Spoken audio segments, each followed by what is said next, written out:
Lagiem? Sosif? Yeah! Hi!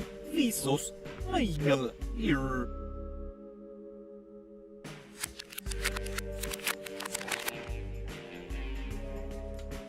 You can practice speaking backwards, so when your words are reversed, they're intelligible.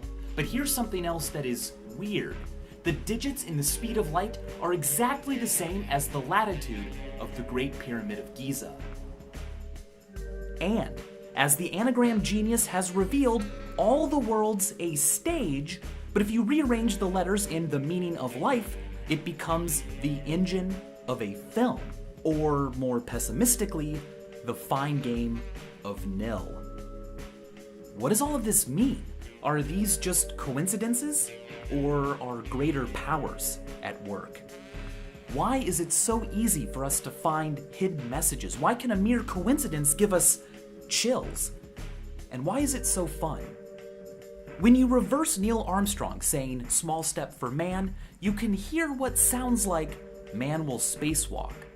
That's one small step for man, small step for man, small step for man, Lee Harvey Oswald assassinated President John F. Kennedy, and in this interview, he defends the Fair Play for Cuba Committee, of which he was a member. The fact that I did live for a time in the Soviet Union gives me excellent qualifications to repudiate charges that Cuba and the Fair Play for Cuba Committee is communist controlled. Now listen to what it sounds like when we reverse him saying, "and the Fair Play for Cuba." And the Fair Play for Cuba, Luis Garcia President. Luis Garcia President. Luis Garcia President. Is that a coincidence, or a subconscious confession hidden within his own words? It's a coincidence. For crying out loud, if anybody says, "and the Fair Play for Cuba," and then reverses it, it sounds the same.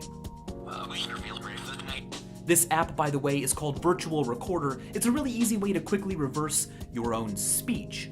Matthew Hudson, in The 7 Laws of Magical Thinking, points out that if you record yourself saying, "Ooh, you sniff turkey fat," and then reverse it, it sounds a bit like "Happy Birthday to You." Kind of.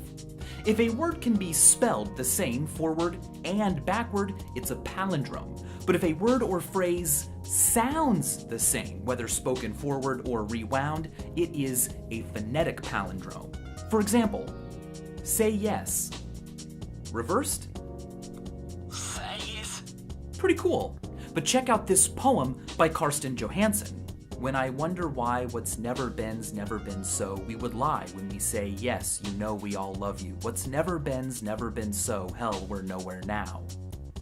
I wonder what was never been's never been so, we will lie when we say, yes, you know we all that we was never been's never been so, we all were nowhere now. By the way, some people can speak in reverse on the fly. It is really cool to see them in action. Watch Guys Lean Back after this video. It's linked down in the description, and it's full of pretty cool coincidence videos. Apophenia is the perception of connections or patterns in information. One type of apophenia is pareidolia, the seeing or hearing of things that weren't meant to be there. For instance, hearing your name being called or your phone ringing in the sound of running water, or hearing English words in a non-English song, or seeing faces that weren't purposefully placed there.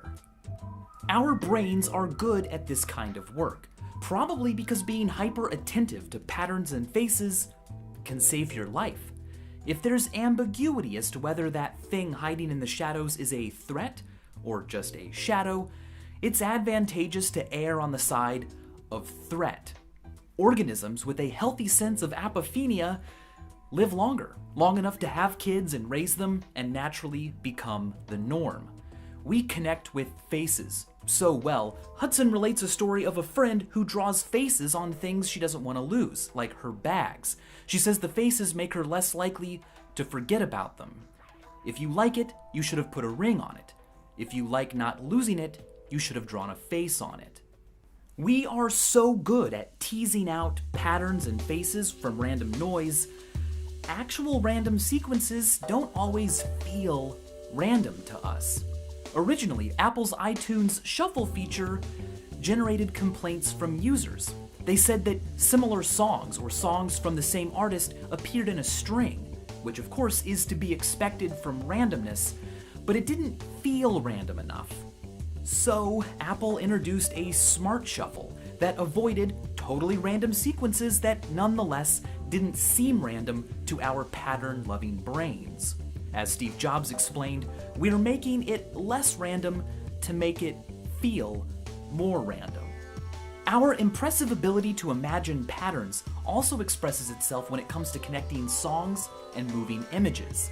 This dancing Spider-Man animation will famously sync up with any music you play. Try it. What kind of black magic is going on here? Well, as it turns out, most of it is in our heads. Radiolab reported that Michigan State University explains that the major movements of dancing animations like this one, or this one, move at typical song tempos, but also contain, like most dance, various other different related rhythms of movement, allowing them to seemingly fit many different tempos. Selection bias helps a lot too.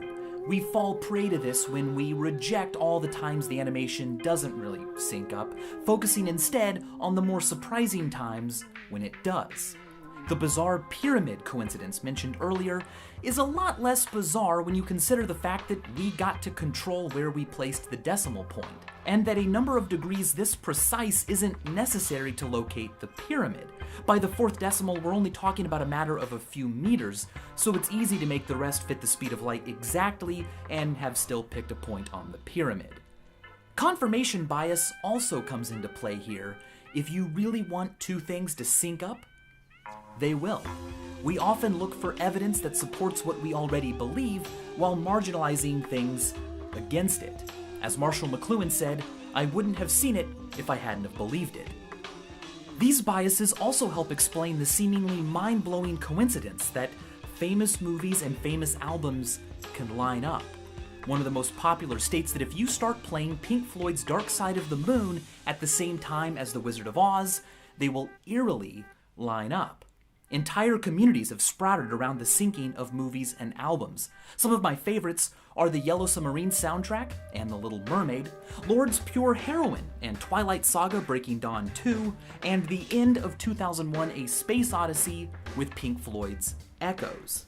There are conspiracies that these were somehow secretly planned, though in reality they're just accidental music videos, the product of selection bias, confirmation bias, and the law of near enough, a behavior of our pattern-sensitive minds. Two things don't have to line up exactly or literally for us to see a connection. This is why vague predictions are a great way to look psychic.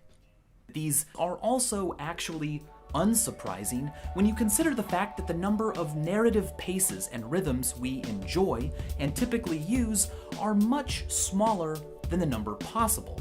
In the improbability principle, David J. Hand calls this the probability lever. What may be rare on average, or when considering all possible scenarios, can be less rare for specific scenarios, even if they are only marginally different. Getting struck by lightning is a proverbially unlikely event, but Walter Summerford wasn't just struck by lightning once during his life, he was struck 3 times. It never killed him, but 4 years after his death, his gravestone was also struck by lightning. What are the chances? I mean, clearly Summerford was some sort of robot built out of lightning rods, or had somehow angered Zeus, right? Probably not. You see, while for the average person, the chance of being struck by lightning is quite low, for an avid outdoor sportsman like Summerford, it's not as low. The law of truly large numbers also comes into play here. With lightning striking Earth 40 to 50 times a second, billions of people for it to strike, and thousands of years of recorded history, it's actually not surprising at all that at least once a story like Summerford's would have happened. Given the truly large number of people who visit Disney World every day, and the fact that they take photos and lots of them, it's actually not surprising at all that at least once so far, a story like Alex and Donna Voutsinas's has happened. While sorting through old photos before their wedding, Alex and Donna found a photo of Donna at Disney World 14 years before the couple met. But then Alex noticed something. He too had visited Disney World as a child, and there, in the background, was his father pushing him in a stroller. Sometimes coincidences can be tragic.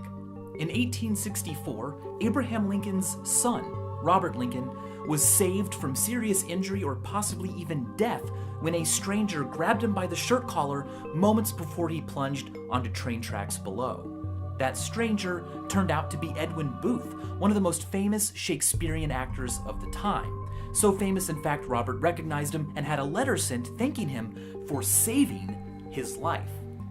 Less than a year later, Edwin Booth's brother, John Wilkes Booth, undid the favor by assassinating Abraham Lincoln.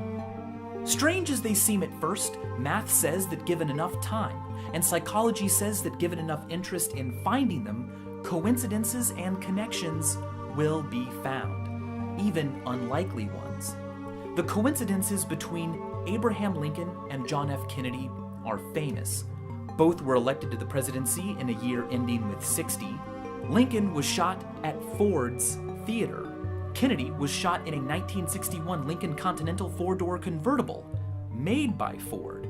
Both presidents' last names have 7 letters, and both assassins had 15 letters in their names.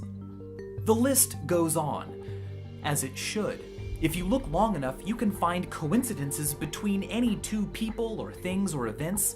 They may seem strange at first, but tend to wind up being, in the end, pretty expected. For just one example, name length isn't that wildly variable. 7-letter names are pretty common. Lincoln, Kennedy, Michael, Stevens. In the famous Spooky Presidential Coincidences contest held by the Skeptical Inquirer in 1992, one contestant alone found similar lists of crazy coincidences between 21 pairs of former presidents.